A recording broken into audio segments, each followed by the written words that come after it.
बिहार की स्वर कोकिला कही जाती हैं शारदा सिन्हा, और जिनका जन्म 1 अक्टूबर 1952 को हुलास बिहार में हुआ था। वह इस समय वेंटिलेटर पर हैं और स्थिति काफ़ी नाजुक है। उनके पुत्र अंशुमन ने भी बताया है, जो है कि मेडिकल अपडेट दी जा रही है कि उनकी स्थिति सुधार होने की संभावना कम होती जा रही है, बहुत कम होती जा रही है। मतलब वह जो ज़िंदगी और मौत की जो लड़ाई लड़ रही हैं, उसमें अब आशाएँ घट गई हैं, आशा आशा नहीं की जा सकती है।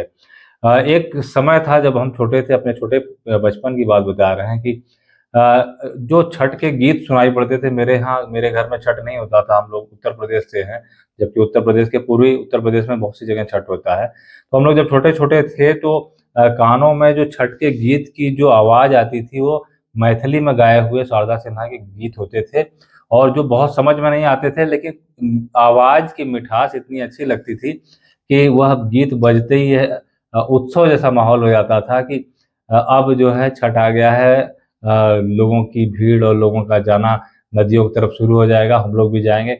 और काफ़ी पहले से उत्साह रहता था। स्कूल में छुट्टियाँ तो लगातार नहीं मिलती थी, तो छुट्टी स्कूल छोड़ के भी कभी-कभी हम लोग भागते थे। तो स्वर कोकिला के नाम से जानी जाती थीं शारदा सिन्हा, जिन्होंने छठ पर अपने जो गीत गाए और जो गीत दिए, तो ये समझिए कि आप जहाँ छठ नहीं पहुँचा, वहाँ पर भी उनके बजते हुए मीठे स्वरों में छठ के गाए हुए गीत पहुँच गए, और इस तरीके से छठ वहाँ-वहाँ पहुँच गया दुनिया में, जहाँ छठ पहले कभी हुआ नहीं करता था, और आज जहाँ-जहाँ छठ है, वहाँ-वहाँ शारदा सिन्हा की आवाज़ सुनाई पड़ती है। छठ का त्योहार कल परसों में होने वाला है, और ऐसे अवसर पर जबकि उनका 1 अक्टूबर को जन्म हुआ था 1952 में, आज नवंबर चल रही है, आज 5 नवंबर है, और स्थिति यह है कि इसी बीच में उनकी तबीयत के जो हाल आ रहे हैं, वह यह बता रहे हैं कि उनका मतलब बचना कठिन होता जा रहा है। वह जिस बीमारी से जूझ रही हैं, उसे कहते हैं मल्टीपल मायलोमा। यह कैंसर का ही एक रूप है, ब्लड कैंसर का ही एक रूप है, और 2018 से वह इससे प्रभावित हैं। और 26 अक्टूबर को उनको हॉस्पिटल में भर्ती किया गया था, दिल्ली एम्स में, और वहाँ उनका जो कैंसर यूनिट में जो उनका उपचार हुआ, उसके बाद उनकी स्थिति सुधरी थी, लेकिन सोमवार को उनकी स्थिति बिगड़ गई, जिसके बाद उन्हें पहले आईसीयू में भर्ती किया गया, और उसके बाद उन्हें वेंटिलेटर पर रखा गया है। वह अचेत अवस्था में, अनकॉन्शियस अवस्था में है, और प्रधानमंत्री और पूरा देश उनके शीघ्र स्वस्थ होने की कामना कर रहा है, जो कि मतलब मुश्किल दिख रहा है, लेकिन उनके मायके में भी सन्नाटा पसरा हुआ है।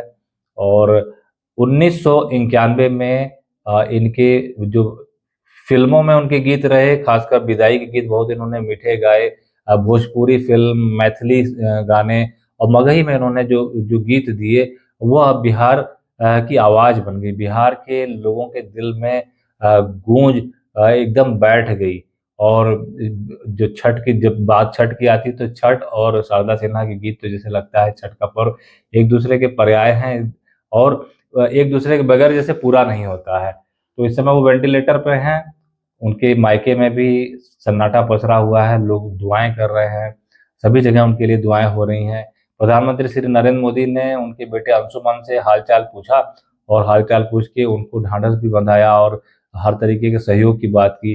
अंशुमान को भी प्रधानमंत्री के फ़ोन के बाद काफ़ी हिम्मत महसूस हुई। प्रधानमंत्री ने उनसे उनसे कहा कि ऐसे मौके पर आप हिम्मत बनाए रखिए, सूझबूझ से काम लीजिए, और किसी भी प्रकार की कुछ आवश्यकता होती है तो आपको हर प्रकार की मदद भी की जाएगी।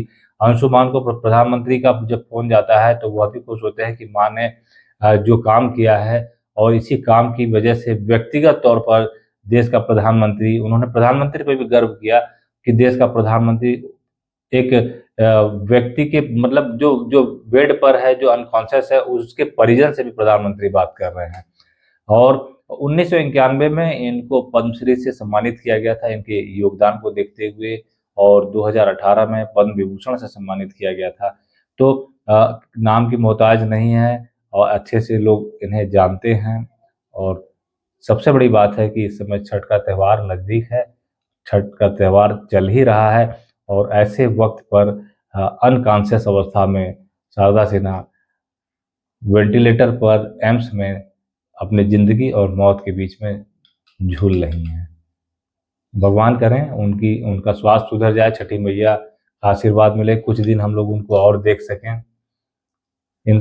ऐसी हमारी कामना है और इसी तरीके की कामना हर कोई कर रहा है जो शारदा सिन्हा के गीत से परिचित है, शारदा सिन्हा से परिचित है। और स्थिति नाजुक होने के बावजूद लोगों की तरफ से दुआएं दी जा रही हैं। तो यह कुछ अपडेट थी और कुछ कहा नहीं जा सकता है कि उनकी ज़िंदगी में अब कितना समय बचा है। तो यह कुछ अपडेट थी जो कि हमें प्राप्त हो रही है। और जो इनके गीत थे न सिर्फ भोजपुरी, मैथिली और मगही में रहे, बल्कि बॉलीवुड में भी इन्होंने बहुत से गीत गाए। एक फिल्म आई थी कुछ कुछ होता है, उसमें इन्होंने एक गीत गाया था जो बड़ा फेमस हुआ था। इसी तरीके से सलमान खान और भाग्यश्री के साथ एक फिल्म आई थी जो कि सलमान खान और भाग्यश्री की मात्र एक ही फिल्म थी। उस फिल्म में भी इन्होंने गीत गाया था। तो हर तरफ लोकप्रिय रही हैं और लोकगीत गायिका इस समय वेंटिलेटर पर हैं, जिंदगी और मौत के बीच में झूल रही हैं। ईश्वर से पुनः हमारी कामना है कि स्वास्थ्य उनका शीघ्र ठीक हो जाए और हम सब के बीच में वो कुछ दिन और अपनी ज़िंदगी गुजार सकें। यही अपडेट अभी तक आ रही थी। फिर आते हैं कुछ दूसरी अपडेट्स के साथ। धन्यवाद। नमस्कार। वंदे मातरम।